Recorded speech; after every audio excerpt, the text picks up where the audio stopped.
sommes en compagnie de M. Marc Demers, qui a été le maire de Laval lors des 8 dernières années. M. Demers, bonjour. Bonjour, merci de me recevoir. Bien, merci en fait à vous de nous donner votre temps aujourd'hui. Donc, par curiosité, justement, on va revenir un peu en arrière, en fait. Vous étiez policier avant de devenir Oui. maire, évidemment. Est-ce qu'il y a un des deux métiers peut-être qui vous a intéressé davantage ou que vous avez le plus apprécié? C'est deux choses totalement différentes et les deux ont des points communs. Je disais toujours, quand j'étais policier, le travail de policier, c'est d'aider le monde. Et puis en politique, c'est la même chose. Et évidemment, il y a d'autres enjeux communs. C'est deux professions ou policiers où il y a une loupe sur nous autres, sur l'aspect médiatique, public ou quoi que ce soit. Et les gestes, les moindres gestes sont bien examinés par les journalistes, par les autorités, puis tout ça. Et c'est une notoriété publique. Alors, tout le monde est au courant si tu fais une erreur, si tu fais un faux pas ou des choses comme ça. Alors, il y a ça qui est un lien commun et qui la police m'a un peu préparé aux défis que j'aurais à surmonter au niveau politique sur cet aspect-là. Alors, puis les deux, c'est d'aider le monde. Qu'est-ce qui a motivé, si on veut, justement, votre décision d'aller en politique municipale lorsque vous étiez policier, donc de faire le grand saut, si on veut? Bien, écoutez, premièrement, j'ai pris ma retraite en 2001. Et je me suis présenté en 2013. Alors, entre-temps, j'avais appartenu à une compagnie d'investigation, puis je me spécialisais pour les assureurs. Mais j'avais refusé 2 fois l'invitation de me présenter au municipal. Et malheureusement, je savais qu'il y avait des anomalies, des choses illégaux qui se passaient, qui étaient au détriment des citoyens de Ville-de-Laval. Et la 3e fois qu'on me l'a demandé, mon épouse et moi, on s'est dit, on a l'impression que marcher sur le trottoir, voir quelqu'un se faire battre, plus loin, me dire, on va te garder ailleurs pour pas s'en mêler. Et c'est pas notre caractère. Alors, on a dit, OK, on va s'impliquer beaucoup. Je savais qu'il y avait de la collusion, de la corruption à Ville-de-Laval. Pour l'avoir enquêté, moi, j'ai enquêté 2 fois M. Vaillancourt à titre de policier. Et les 2 fois, il a réussi à ce que ça soit mis de côté par différentes manœuvres, mais on savait. Et j'ai collaboré avec l'UPAC en 2011, 2012 et avec différents médias pour les tenir au courant d'anomalies qui se passaient à Ville-de-Laval. Et justement, durant vos 8 années, en fait, de maire, est-ce qu'il y a peut-être certains projets ou un leg, si on veut, qui est le plus important à vos yeux par rapport à votre contribution pour la Ville de Laval? Bien, si on se rappelle ce qu'on avait pris pour convaincre la population, on disait on va mettre fin au désordre. Évidemment, c'était le désordre au niveau, si vous voulez, de la collusion, de la corruption, mais le désordre organisationnel. Ville de Laval n'a pas de vision. Ville de Laval se développait au gré des initiatives des promoteurs. Ce que la population, c'est qu'on a une vision et de participer à cette vision-là. Alors, je pense qu'on a mis fin au désordre sur plusieurs aspects et ça, je pense, c'est le leg important. Et évidemment, la symbolique, c'est qu'on a récupéré plus de 50 millions de dollars qui avaient été volés aux citoyens de Laval, mais je dis c'est une symbolique. On a donné à Ville de Laval une vision stratégique après avoir consulté les citoyens. Alors, quelle ville qu'on veut laisser, qu'on veut créer pour nous, nos enfants et les générations futures. Puis la vision stratégique, c'était urbaine de nature avec différents thèmes. Et sur cette vision-là, et cette vision-là a orienté toutes nos décisions par la suite, on a consulté la population pour établir un schéma d'aménagement. Et là, présentement, on est en train de reviser tous les règlements de zonage. Donc, on a mis fin au désordre sur plusieurs aspects. L'autre point qui, pour moi, était très important, c'est que dans l'opinion publique, souvent, on oppose l'environnement et le développement économique. Je suis peut-être naïf, Mais moi, je crois fermement que l'environnement est le prochain levier économique très puissant. Pourquoi? Parce qu'il y a tellement de problèmes d'environnement. Si je vous disais, l'Inde, qui est sur le plan économique un pays en émergence avec une population incroyable, la Chine ont des problèmes environnementaux incroyables. Et si les solutions se situent dans les connaissances au Canada ou au Québec, on va juste s'enrichir. Et la même chose, les États-Unis qui sont en train de faire un virage, le Mexique. À travers le monde, les problèmes environnementaux sont tellement importants que ça va devenir un levier économique formidable. Et pourquoi pas prendre l'avance ces autres? Et commencer ici à Laval, à ce moment-là. Écoutez, on a fait effectivement des gestes audacieux. Juste en acquisition de milieux, une grande valeur environnementale, des boisés, milieux humides, c'est plus de 81 millions qu'on a consacrés. 81 millions, là, si je veux avoir 100 revenus de taxation, c'est plus que 11 de taxes qu'il aurait fallu. On a réussi à le faire tout en maintenant le taux de taxation est des plus bas parmi les 10 grandes villes au Québec. Alors, pour moi, c'est ça. Et là, c'est des acquisitions. Après ça, c'est comment les préserver et les mettre en valeur. Parce que si on ne les met pas en valeur, les gens ne réalisent pas toujours jusqu'à quel point c'est important de les préserver. Alors, c'est un petit peu tout ça qui s'est fait. Et ça, dans ma tête, ça faisait partie de l'équation, comment mettre fin au désordre. Je pense qu'on l'a fait. Vous parlez justement de mettre fin au désordre. Est-ce que c'est aussi ce que vous voulez que les gens retiennent, si on veut, de Marc Demers, le maire, ou vous avez d'autres points, en fait, qui vous ont rendu très fiers là, au cours de votre mandat? Bien, moi, j'ai travaillé 30 ans pour la Ville. En tant qu'employé, on ne s'est à peu près jamais senti trop écouté ou même respecté. Et tout se passait par des jeux de négociation. J'ai été représentant syndical et c'était un concours de force. Je voulais ramener un climat de respect et d'écoute et une fierté pour les employés et une fierté pour les citoyens d'être lavallois. Parce que moi, les dernières années, j'ai travaillé à titre de policier. Je ne me vantais pas de travailler à Laval. Et quand on me demandait ce que je faisais, je suis fonctionnaire sans dire où ou quoi que ce soit. Et j'étais pas seul, la plupart des gens, à cause de tout ce qui se passait et la publicité négative. Et pourquoi c'était si important? C'est que le service à la population, là, c'est pas le maire qui le donne. Tout ce qu'on a construit, là, j'ai pas placé une vis, un clou, une planche de bois. C'est nos employés. Et si on veut donner du bon service à la population, ça passe par les employés et de ramener cette fierté-là. Et je pense que c'était un des outils là, qui fait faire gagner la confiance de nos employés. Puis les employés, quand on est arrivé, il faut se rappeler, la Ville était sous tutelle, la publicité négative de la Ville de Laval depuis des décennies. Alors, gagner la confiance de nos employés, bien, moi, je suis allé manger avec des employés dans leurs locaux, dans leur milieu de travail. On a posé des gestes tangibles pour ramener cette fierté-là. Et je pense que... Puis aujourd'hui, la plupart, je pense, c'est 10 groupes que les conventions collectives sont signées, 10 groupes d'employés sur 11. Alors, il devrait y avoir pour quelques années une paix des relations de travail à Ville-de-Laval et nos employés en général sont fiers de travailler pour Ville-de-Laval.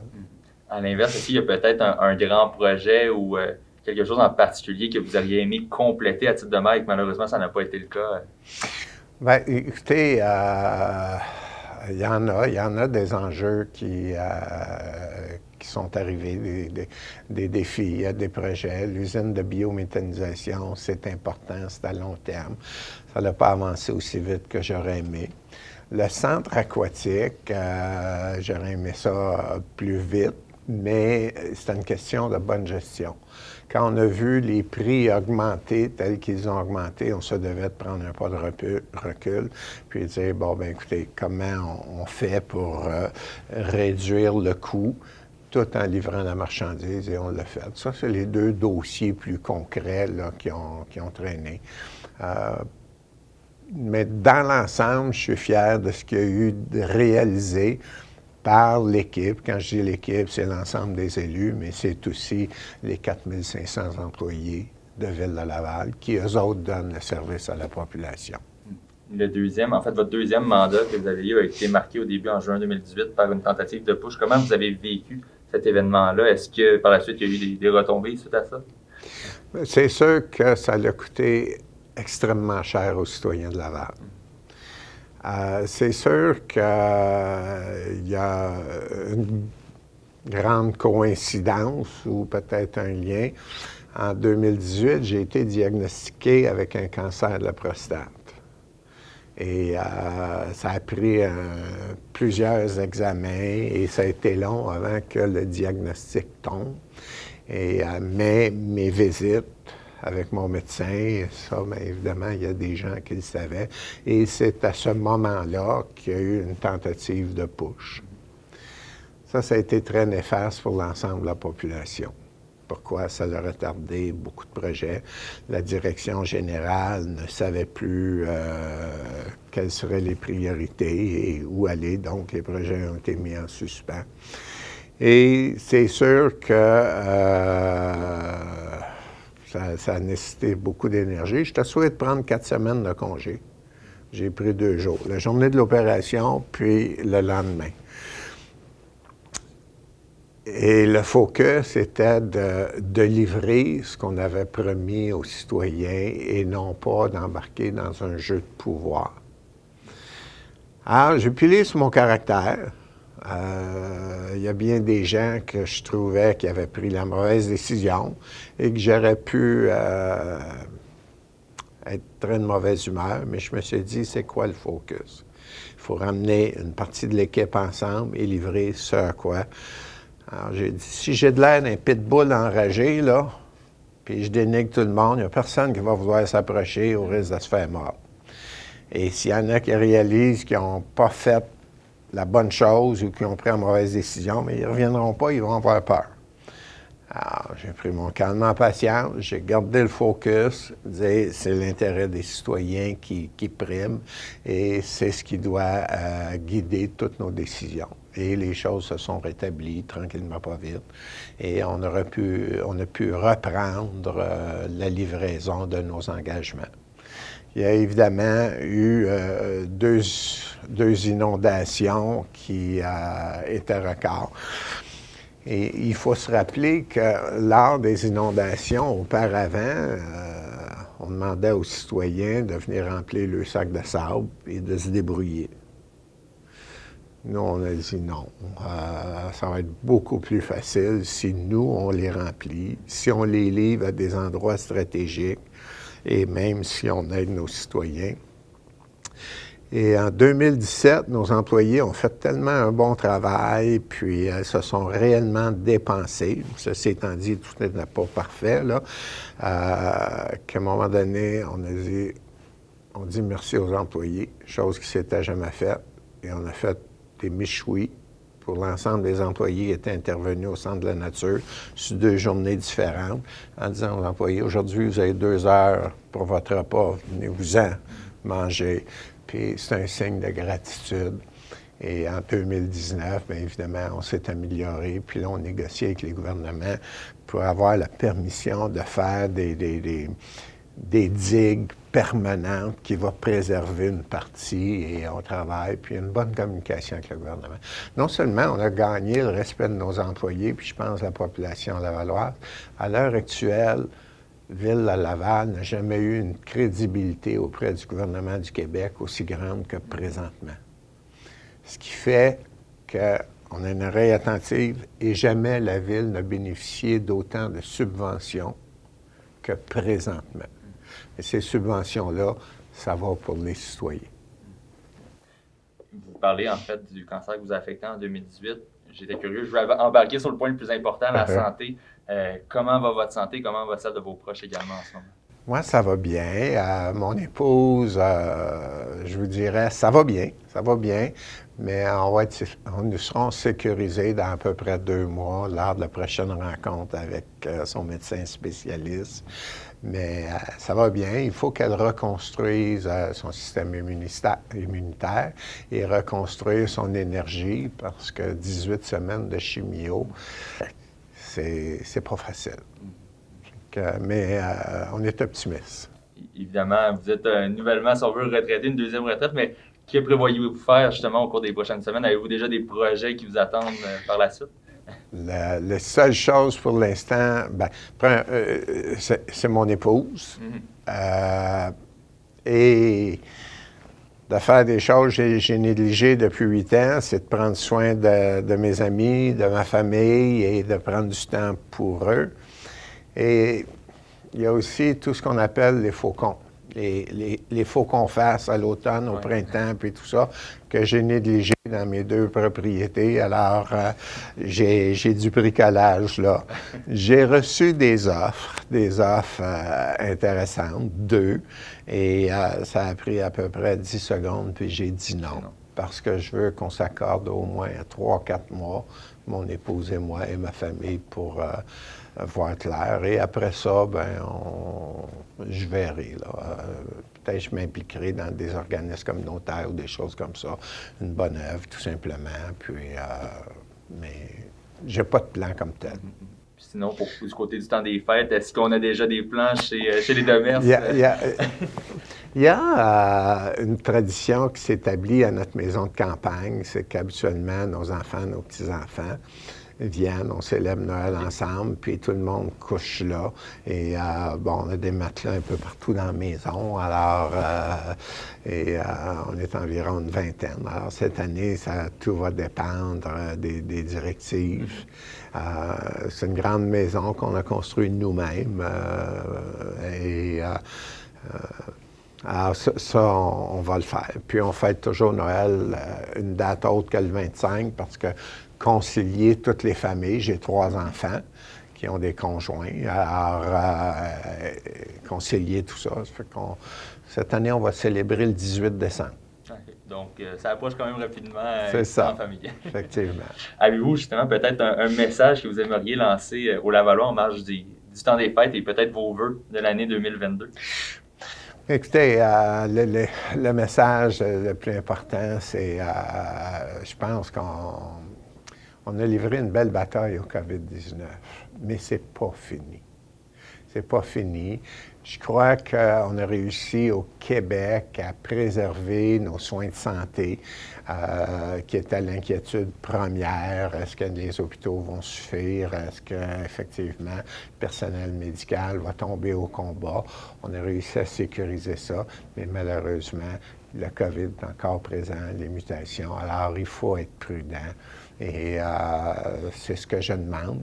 Puis je vous souhaite de célébrer le temps des fêtes avec quand même votre famille.